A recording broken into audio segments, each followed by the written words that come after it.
So guys आज Adani power resilience show कर रहा है 154 के ऊपर, जो आपका रेस्ट्रिक्शन है कंसोलिडेशन जोन में 154। क्या यहां से स्ट्रॉन्ग ब्रेकआउट मिल सकता है? खबरें बहुत सारी है, न्यूज बहुत सारी है और सभी न्यूज पॉजिटिव डायरेक्शन इंडिकेट कर रही है अडानी पावर में। समझते हैं यहां पर IAM सर्टिफाइड। सब्सक्राइब जरूर कर देना। शुरू करते हैं कंपनी की अपडेट से, जो कि आज कंपनी ने एक अपडेट दी है। Adani Group unveils massive 63,000 crore investment plan for Assam's energy. Assam energy project में 63,000 करोड़ का अडानी ग्रुप ने क्या किया है? इन्वेस्टमेंट प्लान दिया है, जिसमें अडानी पावर क्या करेगा? 48,000 करोड़ 48,000 करोड़ जो है इन्वेस्ट करेगा असम के अंदर। किस लिए? 3200 megawatt green field ultra super critical power plant के लिए इन आसाम। तो ये बड़ी खबर है आज के दिन अडानी पावर से रिलेटेड और Adani Green energy. Next video हम उसका भी लेंगे, तो सब्सक्राइब कर देना अगर अडानी ग्रीन पर भी वीडियो चाहते हो तो। अडानी ग्रीन क्या कर रहा है? वो भी प्लान कर रहा है to invest approximately 15,000 crore 15,000 crore to develop दो प्रोजेक्ट यहां पर बनाएगा Adani Green energy.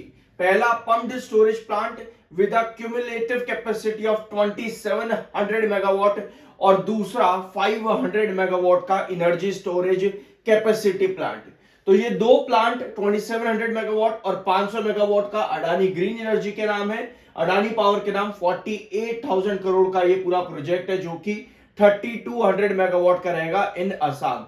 In total 63,000 crore के ये प्रोजेक्ट है आज के दिन अडानी ग्रुप ने फाइनलाइज किया है। अब ये सिर्फ मीडिया रिपोर्ट ही नहीं है, लेकिन कंपनी ने खुद क्लेरिफिकेशन भी दिया है। कंपनी ने बताया है कि जो मीडिया रिपोर्ट्स है आज के दिन की, अडानी टू इन्वेस्ट 63,000 करोड़, इस पर कंपनी ने पूरा डिस्क्लोजर दिया है। अगर आप चाहो तो इसको रीड कर सकते हो। कंपनी ने पूरा डिस्क्लोजर यहां पर दे दिया है, इसको आप जरूर रीड कर लेना। Adani power to invest 48,000 crore 3200 megawatt thermal power plant in Assam, और ये सारी प्रोजेक्ट की डिटेल्स कंपनी ने यहां पर दे भी दी है। ठीक है, तो ये है पूरा आज के दिन की अपडेट अडानी पावर से रिलेटेड। अब आते हैं आपकी नेक्स्ट खबर पर। आपको पता है कि बिहार भागलपुर प्रोजेक्ट 2400 मेगावाट, ये भी एक बड़ी अपडेट है अडानी पावर के लिए। 30,000 करोड़ का एस्टैब्लिशमेंट एस्टिमेटेड इन्वेस्टमेंट आपका बिहार में भी है। और आज के दिन जब वोटिंग चल रही है इलेक्शंस की बिहार में, तो एनडीए मेजॉरिटी को क्रॉस कर चुका है, और इसी का ही ऑप्टिमिज्म जो है अडानी ग्रुप में आज देखने को मिल रहा है। स्पेशली जब हम अभी अडानी पावर की बात कर रहे हैं, क्योंकि बिहार का प्रोजेक्ट, बिहार में एनडीए वापस, और वो भी मेजॉरिटी में इस बार, तो अडानी ग्रुप के लिए भी ये एक पॉजिटिव साइन कहीं ना कहीं नजर आता है। अब मार्केट एक्सपर्ट्स भी काफी बुलिश है। 31 अक्टूबर की ये रिपोर्ट है आपके आईसीआईसीआई सिक्योरिटीज में, जहां पे अडानी पावर में इन्होंने बाइंग की रेटिंग दी थी और 187 का टारगेट दिया था।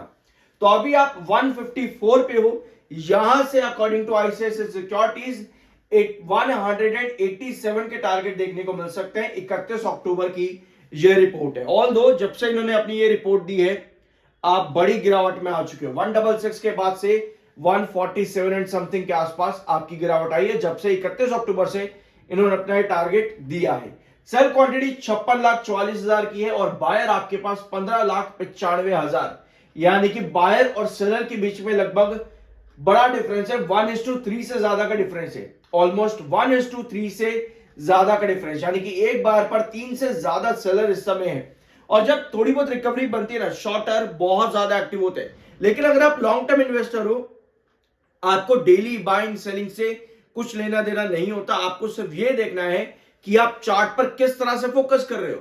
अगर आपको पता है 154 से 145 कंसोलिडेशन जोन है, तो आपको पता है कि आपकी अपॉर्चुनिटीज कहां क्रिएट हो रही है। अगर आपको मालूम है 154 एक बार ब्रेकआउट किया तो आपका नेक्स्ट लेवल आता है 166, तो आपको पता है कि आप क्या कर रहे हो। अगर आपको मालूम है कि चार्ट क्या फॉर्मेशन कर रहा है, आपकी स्ट्रैटेजी हमेशा सही रहती है।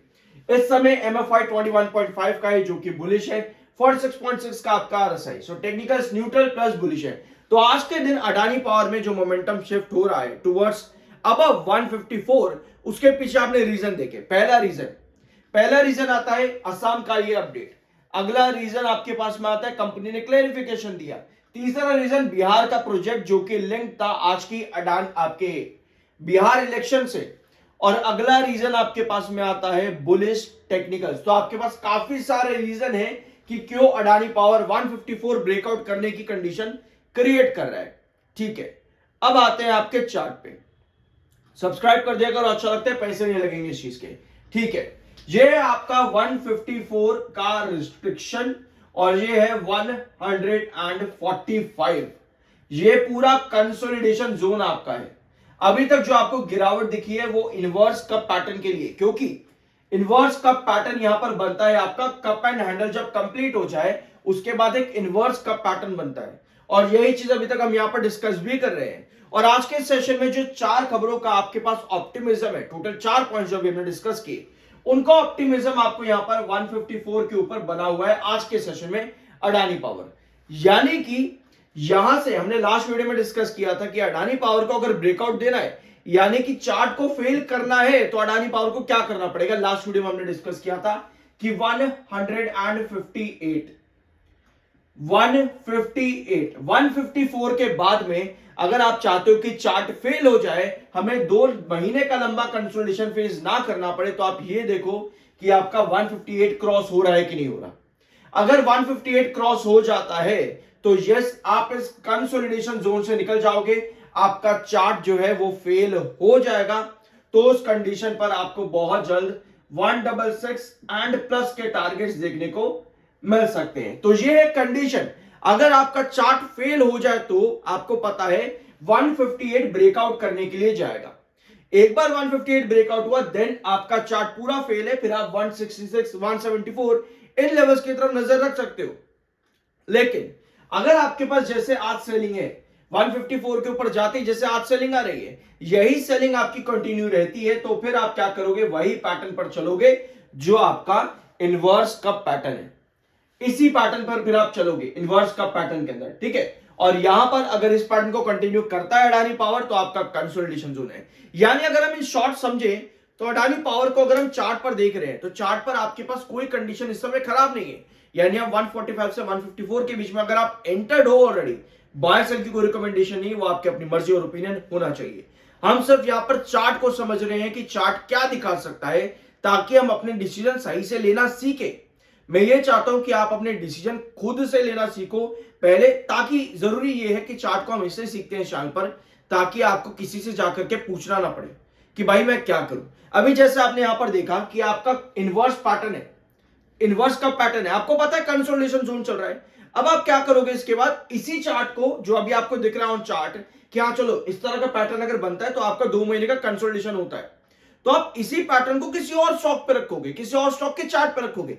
आप ऐसे क्या करते हो, आप ऐसे सीखते हो।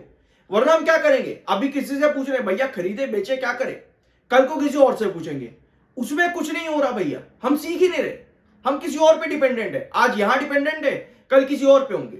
तो बेटर ये है कि 150 अगर हमको ये पूरा चार्ट समझ में आ रहा है तो इस चार्ट को हम सीखे, फिर इस चार्ट को किसी और स्टॉक पर इंप्लीमेंट करें, तब जाकर के हम एक्चुअल में इन्वेस्टर बनते हैं। अदरवाइज चीटर ही बने रह जाएंगे कि भैया आज उससे पूछ लिया, आज उससे पूछ लिया, काम खत्म। बाय सेल की कोई रिकमेंडेशन नहीं है, वो आपकी अपनी मर्जी और ओपिनियन होना चाहिए। मिलता अगले वीडियो में।